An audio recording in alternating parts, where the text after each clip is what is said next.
Good evening. This is Mia, and wow, we have a full house here. This is great. The show is Mia's World, and it's Centanni Broadcasting. And thank you, Betty, on the engineering here.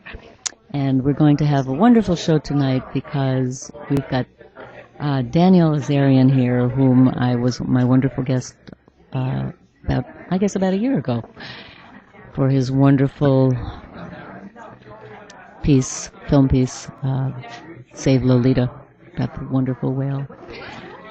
And we've got a whole group of people here. We've got John Sobel, the lead singer from Whisperado. We've got Mary O'Rourke. We've got Tara Langella. We've got Wes Seeley in the house from Applause Books. We've got a great group of people. Daniel's just done a wonderful video, Teenage Popstar Girl, which I recently saw, and it's quite a splash. And without further ado, I would like to welcome to the Mia's World show. First, we've got Daniel Azarian in the house. Hi, Daniel. Hi, how are you? I'm just fine. I'm so excited that you're here. No, this is great to be here. With your newest video, Teenage Popstar Girl, which is based on the lead track. What do you call it? The lead track? Lead track. The lead track. Yeah. You know how words don't mean anything after you said them so many times? The lead track of Whisperado's newest CD. And we've got the lead singer, John Sobel, here, so welcome, John. Hi, Mia. It's great to be here. Yeah, Whisperado is... I've been listening to your CD, and it's quite intriguing. It's called I'm Not on the Road. I'm not the road. I'm not the road. Sorry, I'm not the road. Yes, much more abstract than you were thinking. Yeah, well, we'll get into some of your lyrics in a moment, but I want to welcome also to the show Mary O'Rourke. Hi, Mia. Hi, and Mary plays the amazing teenage pop star girl. And last but not least, we've got Tara Langella, who plays the intriguing record executive. Hi, Mia. Hi, Tara. So, Daniel Azarian, Daniel is a multi-talented persona, a very passionate and exuberant person, in my opinion. And he's a commercial director, directs PSAs. One of the main things you're passionate about, Daniel, is getting your message across on video.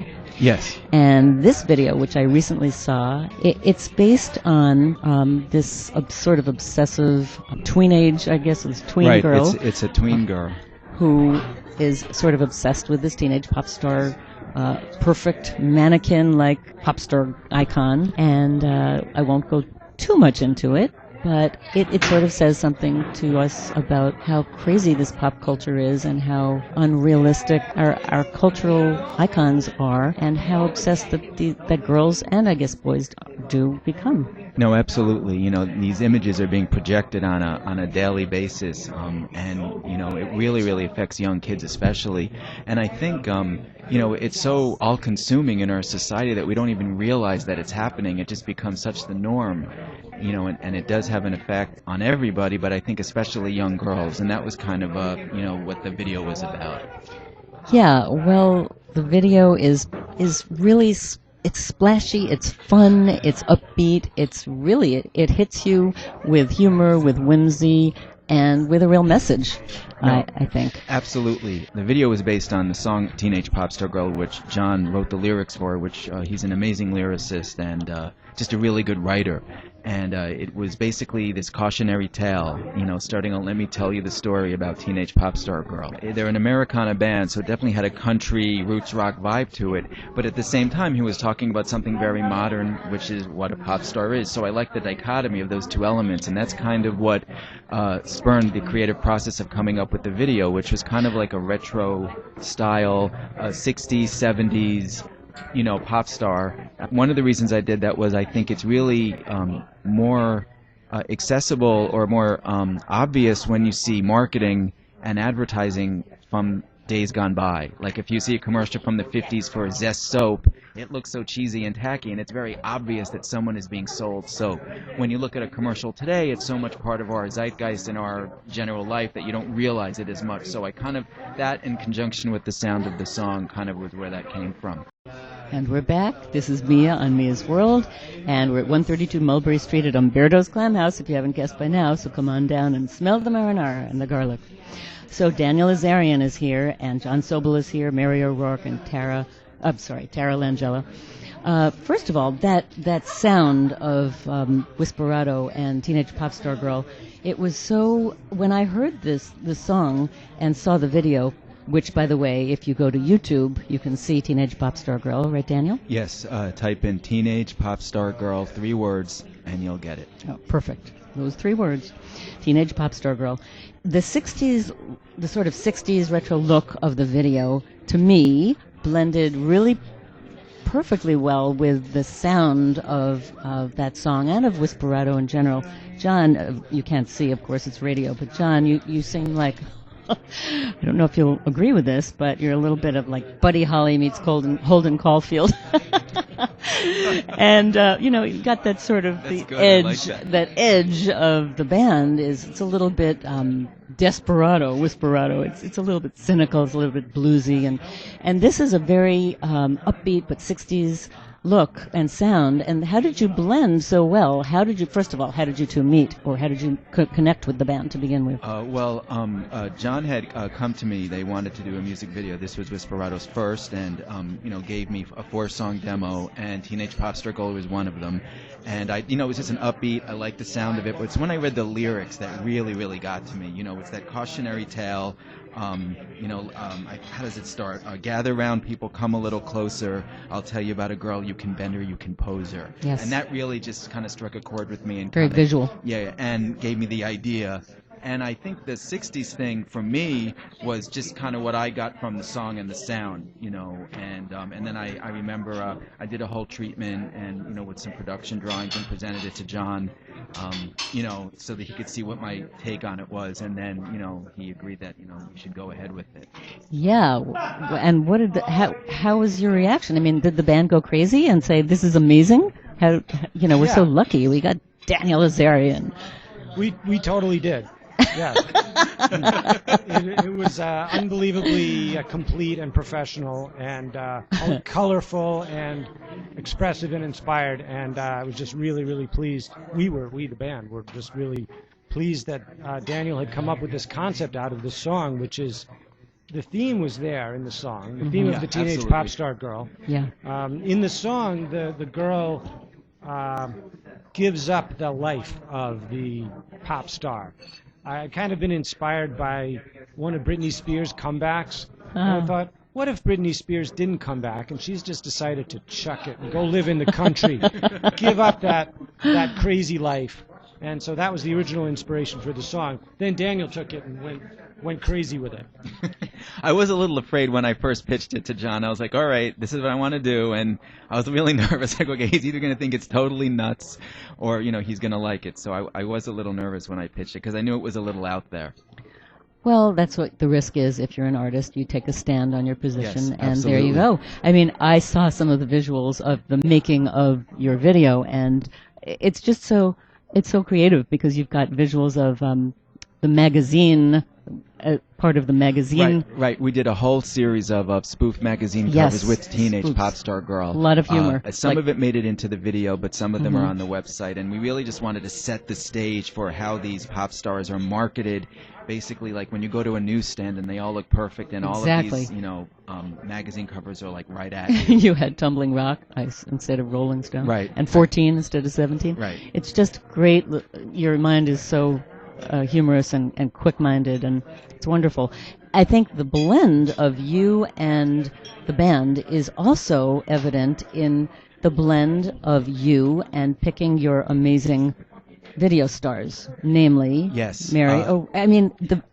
I want to know how you did this. Like, did you say, okay, I have a visual of what I think the executive should look like, and then Tara walks into the room and says, "That's it," or what happened? And Mary, the pop star girl. It's an interesting story. I was directing a commercial for a makeup company, and they were doing a bridal scene, and it was out at a country club in New Jersey, this rolling country club. So Mary was the model for the shoot. Do you remember this, Mary? Yep. And in order to get to the location, we had to go in golf carts. The entire crew were being driven around in golf carts, Yes. and Tara Langella was there as well. I believe she was riding horses or something. 'Cause Yes. she's Oh, you're an horse equestrian. She I'm an is. equestrian, Mia.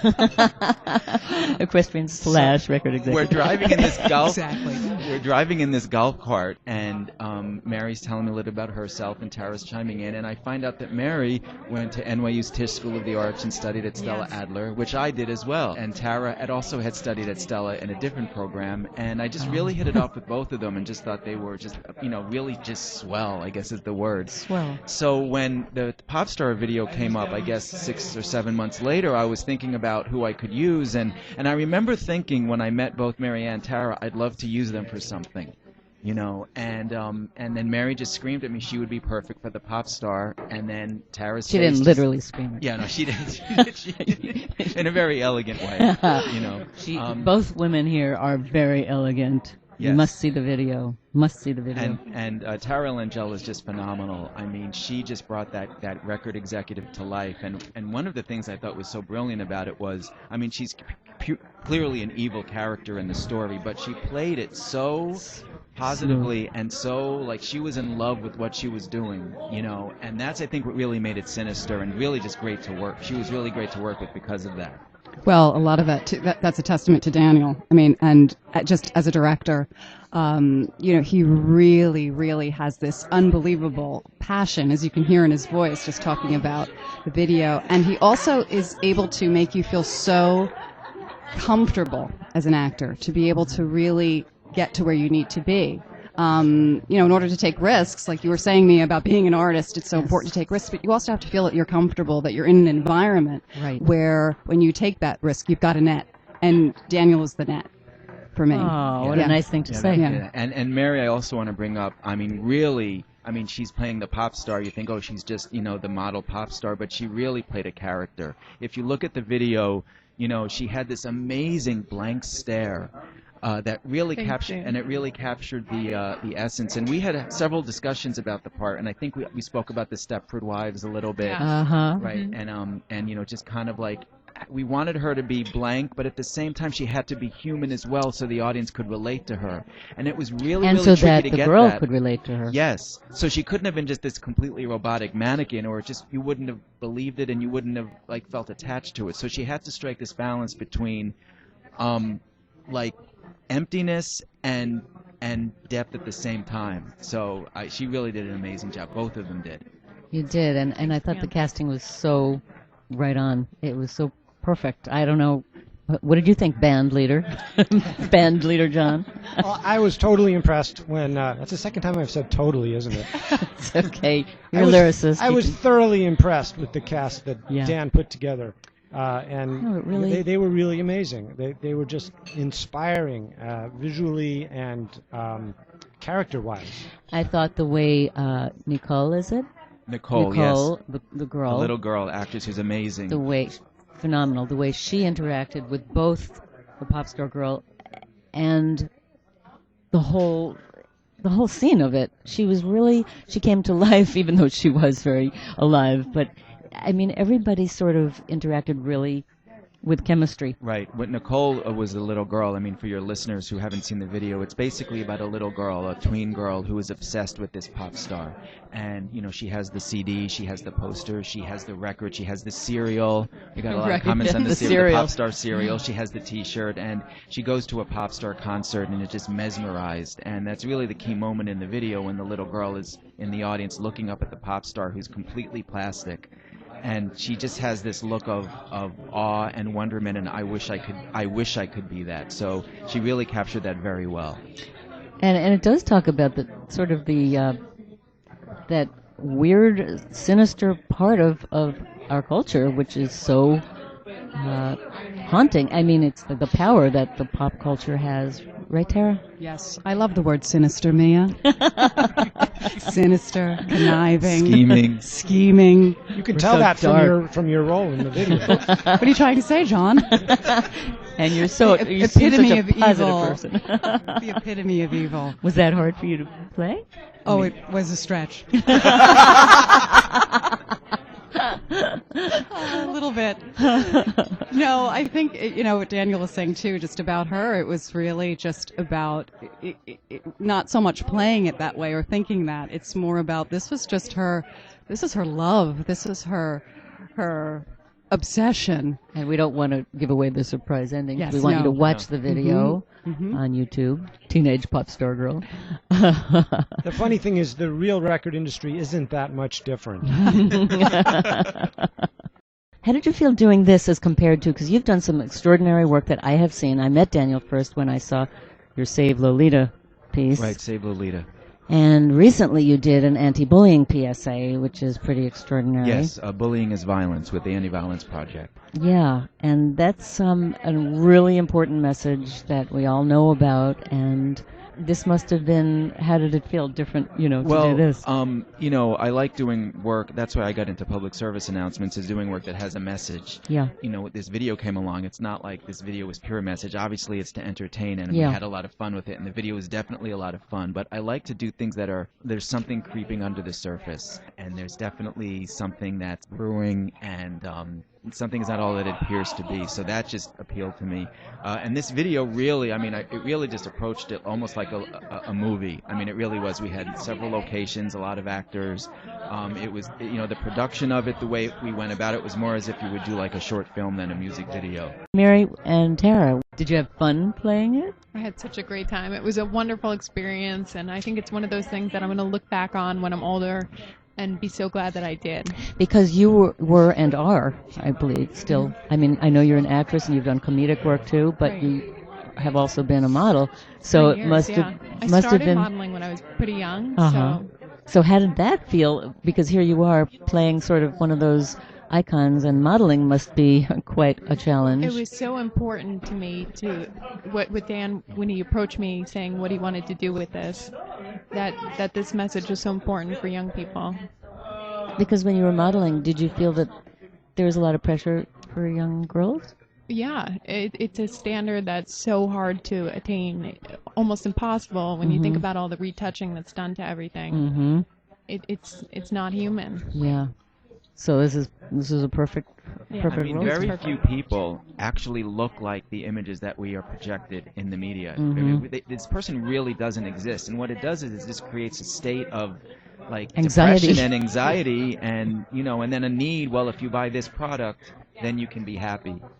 But they don't want you to be happy too long, because Right. then you have You won't need the product. you have to be upset again. So it's like it has. I think it's a very very layered issue. Mm-hmm. Yeah. It extends to music too, with the way everything's auto-tuned now.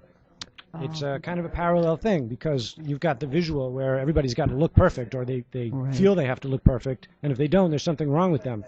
And at the same time, when you're a singer, if you don't sound perfect, now the computer can make you sound perfect. And now that's what people get used to hearing. Right. And when you hear someone singing in a natural way, it sounds a little weird now.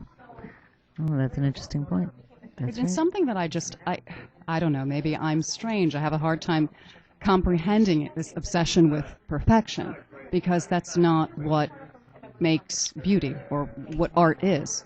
It's not about this perfect ideal. Right. It's more about the imperfections. It's more about the imperfections that, at least in my opinion, make something unique, makes it special, makes it beautiful. Well, and part of the message, I think, from the video is that everyone is special in their own humanistic way. Without just what you're saying, Tara, without the perfections, or the Exactly. imperfections make you special. Right. Right. Right. And it's this obsession that this society has with comparing. Everybody's comparing to each other. Each person is unique, and And I think that was another important thing for the video for me when I was, putting it together, is you're being bombarded with this. It's Right. not just like little subtle things. It's bombardment. Magazine covers, television, Cereals.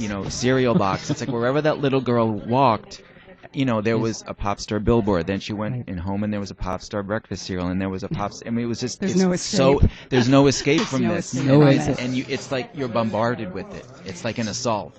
Well, we'll be right back with more bombardment and talk about Teenage Popstar Girl in a minute with Mia's World. And we're back. This is Mia. The show is Mia's World. We're at Umberto's Clam House at 132 Mulberry Street. Smell the marinara. And we're here with Daniel Azarian. And Hello, Mia. Hello, Daniel. It's great to have you back. Mia has this amazing tie. She looks like Annie Hall. I love it. I was very impressed. You're very trendy. What is it? Hipster. Very hipster. La-di-da. Exactly. Thank you, Daniel. Thank you for being so observant. I'm all in shades of green. In honor of your Popstar video, which is so bright. and, Purple. well, I think they're opposites on the color wheel, maybe. Tara, we have to ask about your namesake. I mean, Yes, Mia. Tara. I feel like it's such an elegant name, Tara. I love it, Tara Langella. It's so musical. So you are an actress. Yes. And are you working on anything I now? am. I've been an actress my whole life. Were you inspired by people in your family, perhaps? Perhaps, yes, perhaps, Miss Mia, yes. Actually, I was. My uncle's Frank Langella. And when I was a little girl, Yes. I saw him in Dracula at the Martin Beck Theater, and I was just a little Tara. I was about 6 years old, and it was actually a traumatic experience for me. Really? Because at the end of the show, of course, when he unfortunately dies, I was terrified, so I started screaming his name in the middle of the Martin Beck Theater. So it was very traumatic. And after the show was over, he took me onto the stage. And I really enjoyed the view from there. And you never I left. said, "This is the way I want to face from now on." So it really was very, very special for me, and that was it. I just had that feeling that What a we all sweet know. story. That we all know. We all have that feeling, Wanting to perform. and just that exhilaration of being on stage. And What a in front of great thing people. that he did that for Yes. you. Yes. Did you ever get to perform with him? No. No. No. Unfortunately, no. Have not. Okay. That would be lovely. That could still happen. The night is still young, as they say. Yes, The the seeds night are is planted.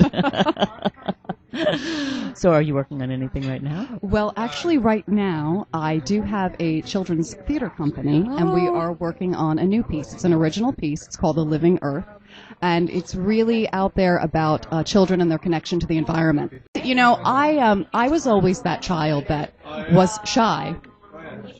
So having a participatory theater company, we always try to pick those children that are sort of sitting, huddled and, under desks or, close to their friends. Because usually the kid that's, raising their hand, me, is always getting that. Right? The attention. Yes. They're always getting the Always attention. that one. And I was that kid that when, the plays were coming around, I wanted to be in it, but I was hiding under the table. Okay. So we always really tried. It's a wonderful way to get them out of their shell. Oh, It's really, that's really great. fantastic. That's wonderful. Well, I look forward to seeing that production Thank you. and more. Yes, more. And you on Definitely stage. more. Yes. And what about you, Mary? Are you doing anything performing-wise now? I just appeared in a movie, Something Borrowed, with Kate Hudson, a tiny little part. Exciting. And on Gossip Girl this season, Ah, which is great. And, fantastic. yeah. So hopefully there's more of that, and then I do the modeling too. You still doing that? Yeah. Well, that's it's quite a talent to be able to do both. Just the, sort of the face and also the comedy It's and been so great, yeah. that's exciting for you Yeah. and for us. and for Daniel to have used you. It's so funny. I said when both Tara and Mary came, to the radio show, and I met them, I've been editing this video and working with these images, and I'm so used to seeing Mary as the pop star and Tara as the scheming, austere record executive in the little Mr. Spock wig. So I'm not used to seeing them how they really are, and it's just a testament to their power of acting and their abilities, because they really look completely different in real life than they do, on screen. Yeah, well, that's true. Every role is so completely different. And right here at a restaurant in Little Italy is another whole role, right? This is interesting. Radio shows in restaurants. I didn't know. Is this something new? Are we groundbreaking? This is another reality Are you a trailblazer, me? Is this? But I think it's sort of interesting because it's not like a stuffy studio. It's much more it's a lot informal. Of fun. Yeah. And if we had it's probably like you get more out of your guests, you get them more candid, you get more secrets out of them because they're more loose, they're at a restaurant, they're more apt to reveal things possibly. Depends how much they're drinking and eating too, right? We didn't order enough food here. Tara Langella has a lot of secrets, that's all I'm going to say. Daniel. What, do you cook? Do you have a restaurant? Is that what you're trying to tell us? No. I can't speak. I can't speak about it. Can't say. Something's brewing, we can tell. That'll be our next show. Yes. Stay tuned, right?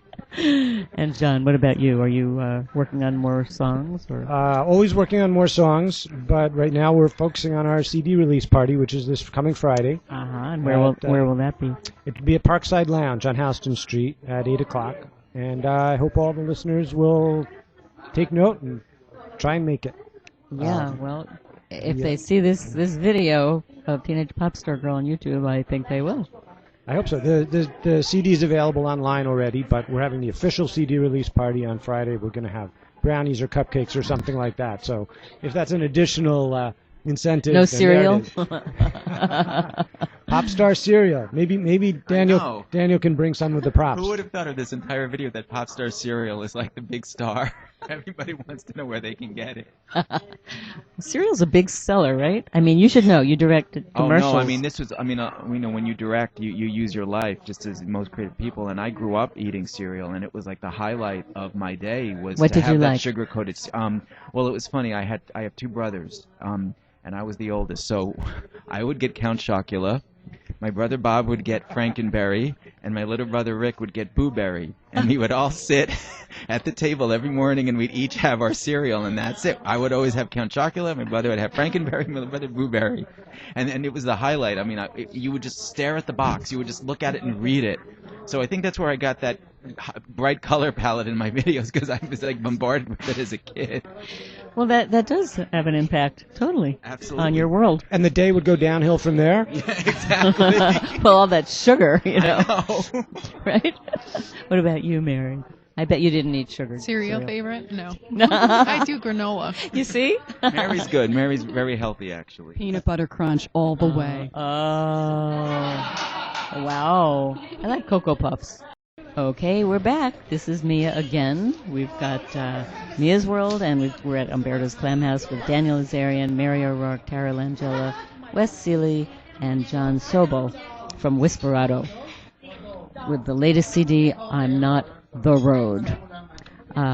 So, Daniel, one of the things I'm very, very interested in with all the guests and all creative artists is the creative process itself. Like, for instance, what time of day you work best? Like, do you work into the wee hours of the night, or are you better with breakfast coffee and breakfast cereal? And how do you work? Do you visualize things? Do they pop into your head, or do you agonize and take hours? Well, I'm a firm believer in visualizing as much as possible beforehand.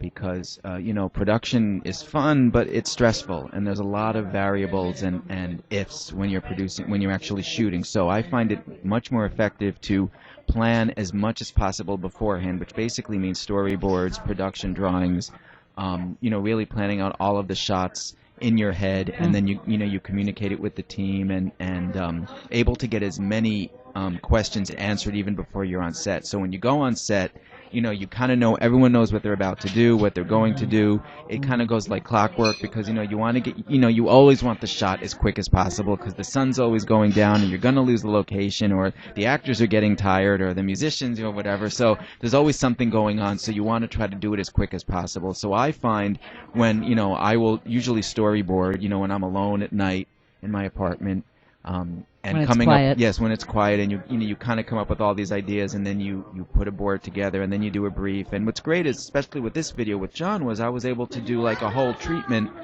where I actually did most of the work was done even before we did anything. When I did the treatment to John, and he's able to look at it and show it to the band and say, look, this is what we want to do, and they could immediately get a really strong sense of what the video was going to be like. And if they're like, ooh, we don't want to do this, then we would have addressed it, Right. And I actually think when you look at the original treatment and the finished product, it's pretty close to what we wanted to do. But I think it's really important, especially when you're working effectively or efficiently, is to try to plan in advance. So I like to plan all of that. Now, you always will tweak things when you're on set, and then when you edit, things are always changing and you adapt it. But I think it's good to have a game plan first. But to get the game plan, that's not a snap thing. It's like when you heard the song, did you immediately have all these visuals in your head? Ironically enough, yes. Wow. I heard the song and the idea just kind of came to me, and I mean, I That's pretty tweaked. impressive. The ending I had to think about when I don't want to say what it is, but Right. the very end. I had to tweak a little bit of the ending, but the actual idea, literally, I saw it and it just popped into my head. And That's exciting when that happens. Yeah, It's kind of it is, and exhilarating, I right? couldn't even explain where I got the idea. I mean, it must be a whole culmination of all of the sugar cereal I ate as a kid, probably. 'Cause Where did you film? we filmed in several locations. We filmed the concert scene here in New York in the theater district. We filmed the limousine scene, the red carpet scene, at Utopia Wedding and Event Center. We had New Jersey Limo graciously provide amazing limousines, which are gorgeous. I never saw limousines so huge and white and sparkling, and they're just fantastic. So we actually filmed out in New Jersey for that. We filmed the secret location, which I can't reveal because we don't want to give away the video, at a secret house out in Lake Valhalla, New Jersey, which is this very, very removed lake community where people live, and we found this amazing location there. And then we actually filmed in a suburban area in Old Bridge for the little girl's home. And I'm trying to think, am I missing a location? New Jersey wanna- plays a big role in this. It does. Do you want to tell them where you filmed the band? Yes, this is. Thank you, John. The band was actually filmed. It was a retro bedroom, and the band was actually filmed in the bedroom I grew up in as a kid at my parents' house. Really? Yes, we dressed it up to look a little How wacky cool. in 70s, but it was the exact bedroom. Whenever you see this video, just imagine me sleeping in that bed. That doesn't sound right. Imagine a four-piece band fitting into that room. That was the challenge. It actually was pretty amazing. We literally had 4 guys with full instruments going into a little bedroom in a house in New Jersey and, playing That's this song. very funny. And they barely could fit, which was kind of the idea. We wanted it to look that way, but they literally were squeezed into this room. I love it. But that sort of gave it a little bit of charm, too. Yes, absolutely. I do want to also quickly address our cinematographer, Milton Cam, Okay. who is phenomenal. I've worked with him on several projects. He's done all my public service announcements and one of my commercial spots. And, he really made everything look amazing. So and he was very key in lighting that bedroom set so that it looked the way it did. It's crisp. It's just vibrant. Well, it kind of reminds, and John can chime in here, but, it kind of had a little bit of the Monkees or the Beatles, where they would perform in these bright-colored sets with stripes. Right. It had that retro feel to it. Yeah, you almost expect lighting effects and crazy camera jigglings and things going on. Yeah. And that doesn't actually happen, but it's almost as if they're happening. Yeah. The set was very loud. If you watch the video, you'll see. It's a very loud set. But when you think about teenage or tweenage girls and live bands, at talk shows like the Today Show and all that, it's very loud. It's very colorful. Everything is kind of like that. and also I think it plays into the whole theme where everything is colorful and bright and really punchy. But then when you get to real truth of what's going on, it's a little darker. Yes. And the lighting reflected that. And, Yes, and it Milton and did. I actually worked very carefully on controlling that so that we had a contrast of the bright poppy exterior and then what's really going on underneath. Yeah, well, that is not. I mean, that's something that was very calculated and very thoughtful. Your videos are all thoughtful, and if you watch the YouTube video, have a party, share it with your friends. Please share it with your friends. Teenage Post it on your Facebook wall. and Mary, were you not Miss New Jersey? I was a runner-up for Miss New Jersey. I think Really? there was a You were mistake. a couple years ago. Let's do a recount. Thank you. I didn't know that. Uh-huh. I knew there was something about that, or was that supposed to be a secret? What a travesty. I think this video is just a beautiful, beautiful message for not just for girls, for adults too, for either parents or grown-up children or just everybody to see how the pop culture affects us all. So if you know any adults, pass it on. Yeah, really. And if you know any kids, pass it on. And Daniel, I can't wait to see your next video. My next video, I cannot speak of it just Another yet. secret, It's a secret, right? yes. Lots of secrets Lots of tonight. secrets So many here, right? secrets. But what's not a secret is this is Mia's World, and have a wonderful week. Enjoy the full moon. Come on down to Umberto's Clam House, and thank you very much for listening. Hello out there to Johnny Mandolin. Hope Doc feels better, and this is Mia. Thanks so much for listening.